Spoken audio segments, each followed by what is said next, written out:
Hello बच्चों, हिंदी व्याकरण में आज हम उपसर्ग और प्रत्यय का अध्ययन करेंगे, जो कि कक्षा 5 से 8 तक के विद्यार्थियों के लिए दिया गया है। तो ध्यान से देखिएगा। तो सबसे पहले हम उपसर्ग का अध्ययन करेंगे।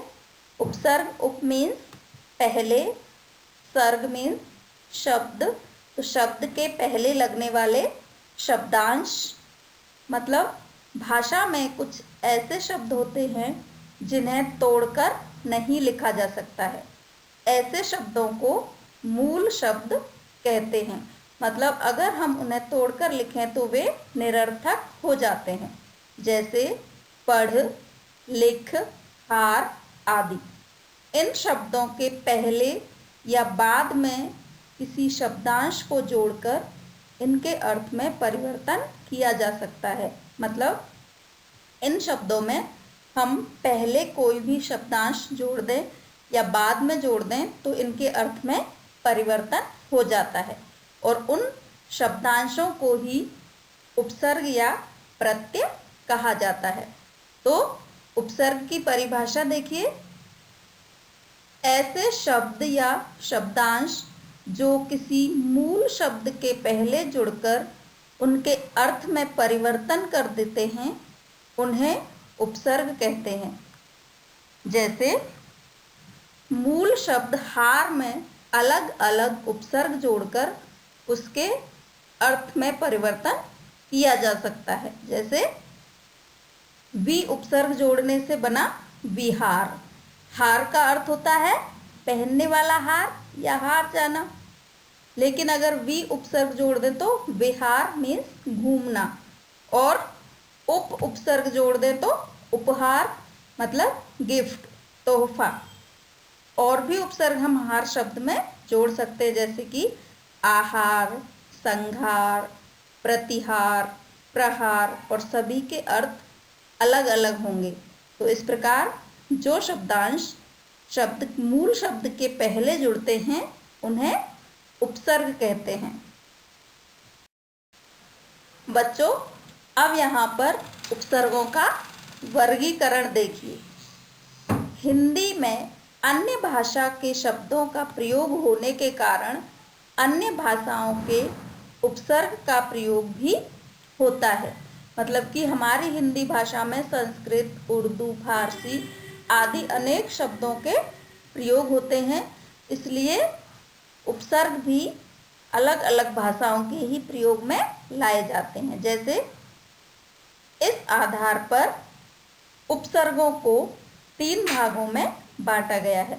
बच्चों, ध्यान से इस टॉपिक को आपको सुनना है और इसकी उपसर्गों को अलग कर कर लिखने की और उपसर्गों से बनने वाले शब्दों को याद करने की आपको आवश्यकता पड़ेगी। उसमें आपको ध्यान देकर जो मूल शब्द है वो निरर्थक नहीं होना चाहिए, इस प्रकार से उन शब्दों को तोड़ना है और उन शब्दों में उपसर्गों का प्रयोग करना है। तो 3 प्रकार के होते हैं उपसर्ग: संस्कृत के उपसर्ग, हिंदी के उपसर्ग और विदेशी भाषाओं के उपसर्ग, जिनका अध्ययन अभी हम विस्तार से करने वाले हैं। तो सबसे पहले देखिए संस्कृत के उपसर्ग। आपको क्या करना है, उपसर्गों को पढ़कर उनसे बनने वाले शब्दों को 4-4, 5-5 शब्द को याद करना है, क्योंकि प्रश्न इसमें 2-3 तरीके से बनते हैं कि निम्नलिखित उपसर्गों से बनने वाले 2-2 शब्द लिखो। तो वहाँ पर आपको उपसर्ग दिए होंगे और आपको उनसे बनने वाले शब्द लिखने हैं, और या फिर वहाँ शब्द दिए होंगे, इनमें से उपसर्ग और मूल शब्द को अलग करके लिखो। तो आपको ये जानकारी होनी चाहिए कि संस्कृत के उपसर्ग, हिंदी के उपसर्ग या विदेशी भाषाओं के उपसर्ग होते कौन कौन से हैं। हम अपने मन से उपसर्ग कोई भी शब्द को तोड़कर नहीं लिख सकते। जैसे अति उपसर्ग है तो अत्याचार। अब अत्याचार में मूल शब्द क्या है, आचार, और उपसर्ग क्या है, अति। इसमें यण संधि का सूत्र लगेगा। तो संधि अगर आपको आती है तो आपको हेल्प मिलेगी उपसर्ग को तोड़कर लिखने में। बार बार मैं एक ही बात दोहरा रही हूँ कि बच्चों, संस्कृत में सभी टॉपिक एक दूसरे से जुड़े हुए हैं। तो कुछ शब्दों में तो यड़ संधि का सूत्र लगेगा, तो उनको आपको ध्यान से तोड़कर लिखना है। जैसे कि अत्याचार में अति प्लस आचार, अब आप लोग अत्य नहीं लिख सकते हो इसमें। इसी प्रकार अतिक्रमण, इसमें कोई प्रॉब्लम नहीं है, अति प्लस क्रमण, अतिशय, अतिव्याप्ति। इसी प्रकार अधि उपसर्ग, अधिक्षण, तो इसमें दीर्घ संधि है, अधि प्लस ईक्षण, अध्यक्ष, यड़ संधि। तो इस प्रकार से आपको पहले तो इनके शब्दों के शब्द याद करने हैं उपसर्गों के, और उपसर्गों को याद करना है कि ये उपसर्ग होते हैं। तो संस्कृत के उपसर्ग हैं अधि, अनु, अप, अपि, अभि, अव, आ, उद, उप आदि। और भी आगे दिए हुए हैं, उनको भी हमें पढ़ेंगे। तो इनसे बनने वाले जो शब्द हैं वो यहाँ मैंने लिख दिए हैं, इनको आपको स्वयं पढ़ के याद करना है। आगे देखिए संस्कृत के उपसर्ग दुर, दुस, निर, निस, परि, प्र, प्रति, वि, सम और सु। तो इनमें कुछ उपसर्ग तो ऐसे हैं जो सीधे सीधे शब्द में प्रयोग होते हैं, जैसे सु, वि, प्रति, प्र आदि। कुछ ऐसे हैं जो शब्द में जुड़कर उनमें थोड़ा सा चेंज आता है, परिवर्तन होता है, जैसे सम। अगर हम उपसर्ग को अलग करके लिखेंगे तो म में हलंत लगा के लिखेंगे, लेकिन अगर शब्द में जोड़कर लिखेंगे तो उसमें हम अनुस्वार का प्रयोग करेंगे, मूल शब्द अगर व्यंजन से शुरू होगा तो, और यदि स्वर से शुरू होगा तो उसमें म पूरा हो जाएगा, जैसे कि समागम, सम प्लस आगम। ऐसे ही निर, निस और दुर, दुस भी हैं। अगर व्यंजन से मूल शब्द की शुरुआत होती है, जैसे बल या जन, तो र को रेफ के रूप में हम ऊपर चढ़ाकर लिखेंगे दुर्बल, दुर्जन। लेकिन अगर मूल शब्द में स्वर से शुरुआत हो रही है तो उसमें र पूरा हो जाएगा, क्योंकि वो स्वर मिल जाएगा र में, जैसे दुराचार, दुर प्लस आचार। तो इस प्रकार से इन उपसर्गों को याद करना है पहले, और फिर उनसे बनने वाले शब्द याद करने हैं, और फिर उनको अलग करके तोड़कर लिखने की प्रैक्टिस करनी है। अब हम हिंदी के उपसर्ग पढ़ेंगे। तो कुछ उपसर्ग तो हिंदी और संस्कृत में सेम होते हैं, जैसे कि सु, अन, उ, आ, स, और भी कई होते हैं। तो जो अलग होते हैं उनको मैंने यहाँ दिया है, और जो सेम होते हैं उनको नहीं दिया है, वो आप संस्कृत में ही पढ़ सकते हो, संस्कृत के उपसर्गों में। तो देखिए हिंदी के उपसर्ग अ, अन, अध, उ, उन, भर, स, बिन आदि। तो इन उपसर्गों को याद रखना है आपको, और इनसे बनने वाले शब्दों को भी याद करना है। नेक्स्ट है विदेशी उपसर्ग। ये उपसर्ग उर्दू या फारसी भाषाओं से लिए गए हैं, और जो विदेशी शब्द हमारी हिंदी भाषा में प्रयोग होते हैं, उसी प्रकार से विदेशी उपसर्गों का प्रयोग भी हिंदी भाषा में किया गया है। जैसे कि अल अर्थ होता है निश्चित। आप हाँ, एक बात और बच्चों, जो उपसर्ग दिए हुए हैं उनका भी कुछ ना कुछ अर्थ होता है, तो उन उपसर्गों का अर्थ भी आपको याद होना चाहिए। जैसे अल मीन्स निश्चित, जैसे कि अलविदा, अलबेला, अलमस्त आदि। एन, कम, खुश, गैर, बद, बे, बर, ला, ना, हम, हर, सर आदि विदेशी भाषाओं के उपसर्ग होते हैं। तो बच्चों, आपको ये सभी उपसर्ग ध्यान पूर्वक पढ़ने हैं, और उनके अर्थ भी एक बार रिवाइज करने हैं। बाकी जो इनसे बनने वाले शब्द हैं वो आपको कम से कम 3-3, 4-4 याद होने चाहिए, क्योंकि अगर 2 लिखने को आएंगे तो हमें कम से कम 2 शब्द वहाँ पर एग्ज़ाम टाइम में याद रहें, और उसके बाद इनको मूल शब्द से अलग करके लिखने की, तोड़कर लिखने की प्रैक्टिस करनी है। अब हम प्रत्ययों का अध्ययन करेंगे। तो सेम वही है कि भाषा में कुछ ऐसे शब्द होते हैं जिन्हें तोड़कर हम नहीं लिख सकते हैं, लेकिन इन शब्दों में पहले या बाद में किसी शब्दांश को जोड़कर इनके अर्थ में परिवर्तन किया जा सकता है। तो पहले जोड़कर हमने किसकी रचना की? उपसर्गों की। मतलब मूल शब्द के पहले उपसर्ग जोड़े जाते हैं और उनसे अर्थ में परिवर्तन होता है, और मूल शब्द के बाद में जो जुड़ते हैं शब्दांश उन्हें प्रत्यय कहते हैं, और उनसे भी शब्द के अर्थ में परिवर्तन होता है।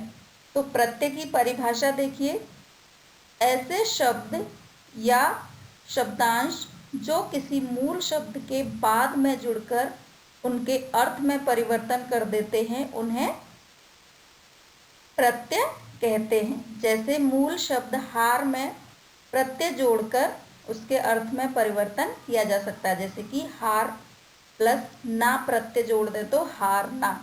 ऐसे ही लिख शब्द में आवट प्रत्यय जोड़ दे तो लिखावट। बच्चों, परिभाषा दोनों की सेम ही है, सिर्फ हमें इतना सा अंतर करना है कि उपसर्ग में मूल शब्द के पहले शब्द जुड़ते हैं शब्दांश, और प्रत्यय में मूल शब्द के बाद में। इस चीज़ का हमें ध्यान रखना है कि वहाँ क्वेश्चन में आया कि प्रत्यय और मूल शब्द अलग करके लिखो, और आपने लिख दिया उपसर्ग को प्रत्यय के नीचे और मूल शब्द को अलग, वो गलत हो जाएगा। तो आपको ये चीज़ याद रखनी है कि प्रत्यय शब्द के पीछे जुड़ते हैं और उपसर्ग शब्द के पहले जुड़ते हैं, और उपसर्ग सार्थक होते हैं, उनका कोई ना कोई अर्थ होता है, लेकिन प्रत्ययों का अर्थ नहीं होता है, वो निरर्थक होते हैं। लेकिन जब वो किसी मूल शब्द में जुड़ जाते हैं तो उसके अर्थ में परिवर्तन कर देते हैं।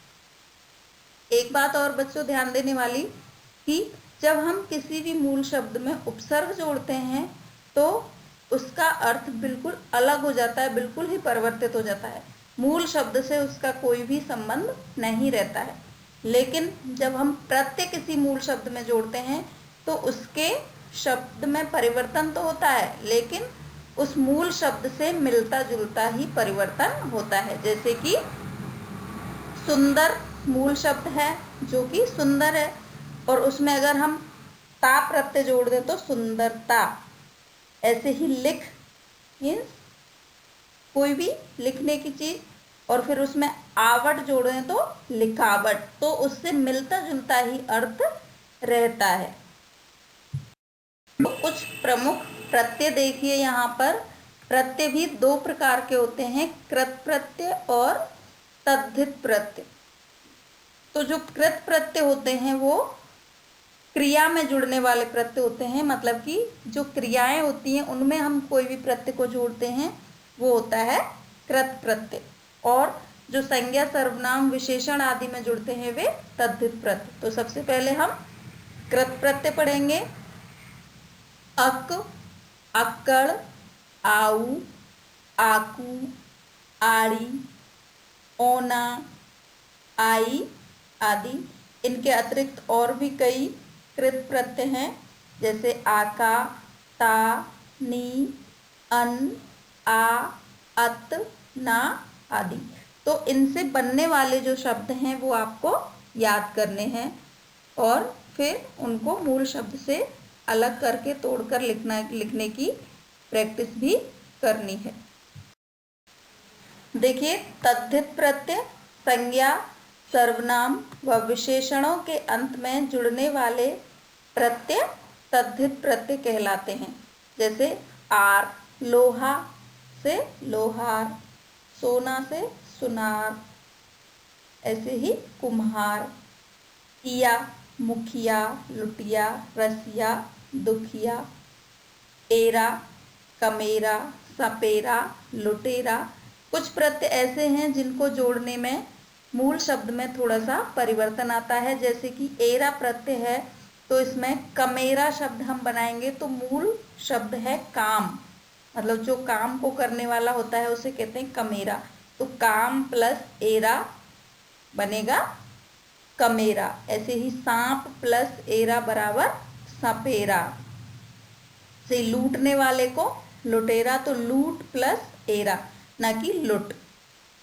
तो इन चीज़ों का आपको थोड़ा सा ध्यान रखना है। इसी प्रकार से देखो, एक प्रत्यय में व्यावहारिक जब शब्द बनता है एक प्रत्यय लगा के, तो उसमें से मूल शब्द जब हम जो अलग करते हैं तो व्यावहार नहीं होता है, वो व्यवहार होता है। व्यवहार प्लस एक, ऐसे ही मानस प्लस एक, मर्म प्लस एक, वर्ष प्लस एक, वार्षिक। इस तरह से थोड़ा सा परिवर्तन इनमें आता है। इतिहास प्लस एक, ऐतिहासिक। समाज प्लस एक, सामाजिक। तो जो जिन शब्दों में मूल शब्दों को अलग करने पर परिवर्तन आता है उनमें हमें थोड़ा ज़्यादा ध्यान देना है और ज़्यादा अभ्यास करके उनको याद रखना है।